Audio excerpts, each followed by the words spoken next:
Hello everyone. First thing first, I would like to ask a question. If you could get the winning numbers to the lottery before answering, would you do it? Hold that thought.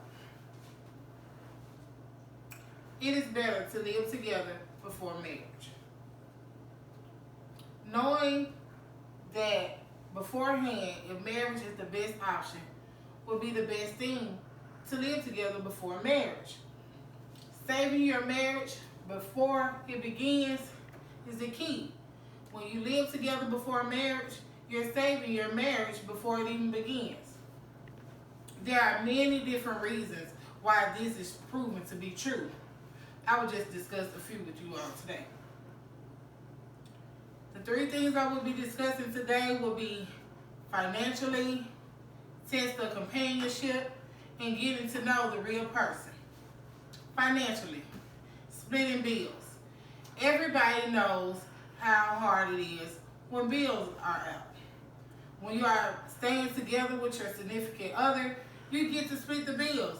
When you all are living in two different households, there are two separate bills, two separate mortgages, two separate utility bills, two separate food bills. It's just a lot of bills.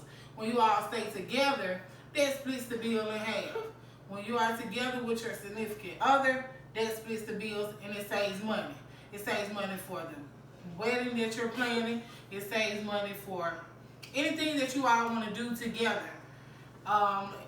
Trips, shopping, whatever you want to save money for. When you live together, you are saving money. Managing money. When you're staying with your significant other, you all are staying in the same household, it's easily to manage money. Your significant other might have a problem with gambling. Your significant other might have a problem with shopping. When you live together with your significant other, they will be on you about not spending so much money, how to save, how to plan for the future. When you are staying together, besides staying separately, then you'll be able to talk to their significant other to tell them how to spend their money. Having more money.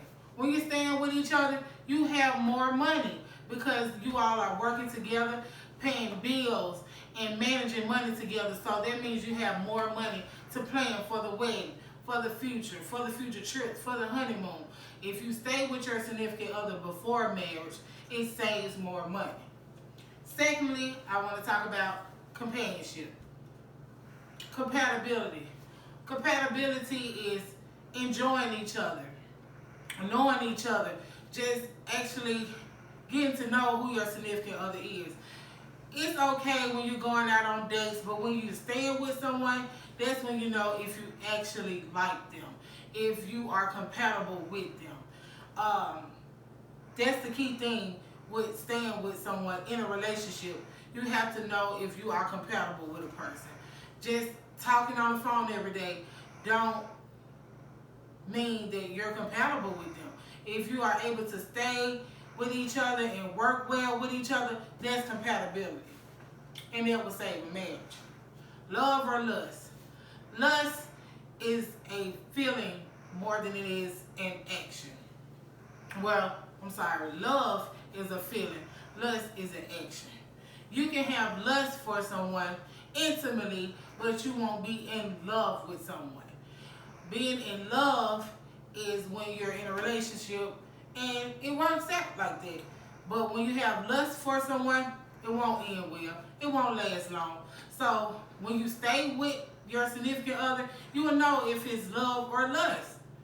If it's lust, it won't work out. If it's love, it will. Communication.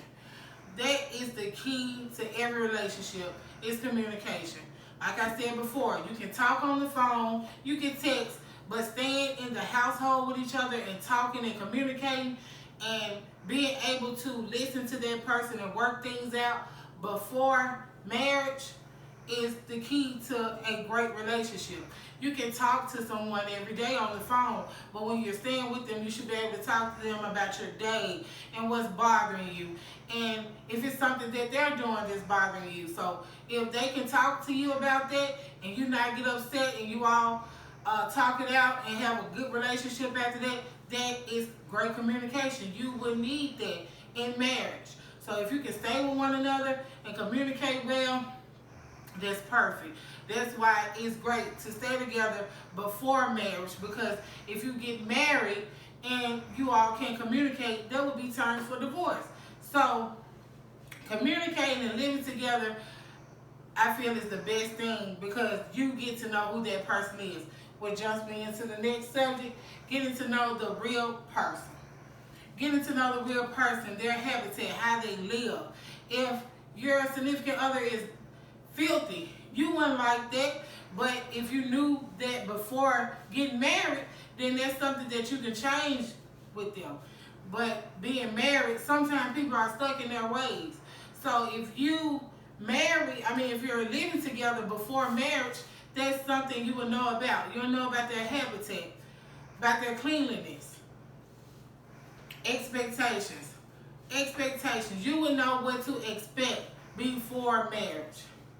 If your significant other leaves their shoes in the floor every day, nobody likes shoes in the floor. If your significant other leaves hair in the sink, you would expect it before marriage. If you were just moving in with them after marriage, you wouldn't know that. That would gross you out. That would gross you out every day that you go in there and they're leaving shoes on the floor or they're leaving hair in the sink. That would gross you out. But if you living with them before marriage, you can expect that and you can correct it. So living with someone before marriage, you can expect and correct. But after marriage, marriage is final.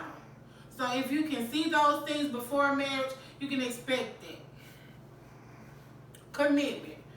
The relationship should always be built off commitment. If someone, your significant other, can commit to living with you and you all could commit to living with each other, then that's the key. You all can commit to one another before marriage. The relationship should be built on commitment, trust, and being compatible and loving one another. So if your significant other can commit to you before marriage, then they can commit to you married. So commitment is a great attribute that each couple should have. So today I have discussed with you several different ways that living together before marriage could be a great thing. It could be something that can save your marriage before it even begins. Financially, you know how your significant other spends money, how they manage money. You can help them with it. You all can save financially for the wedding. The test of companionship.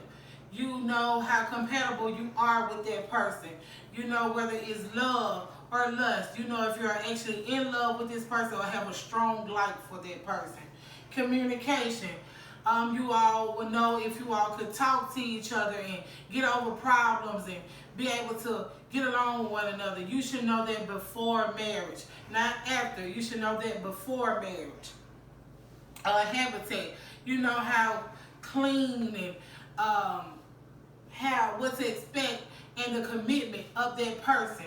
If you are able to get to know that person before you marry that person, you know exactly who you are marrying. All those things are great things to know before getting married. So by everything that I told you all today, by a show of hands, who would want to test their strength of their relationship before committing to forever? I know I would. I would like to know who I am marrying before I marry them. I would like to know who that person is before I marry him. And by living together first, you can promise your significant other forever.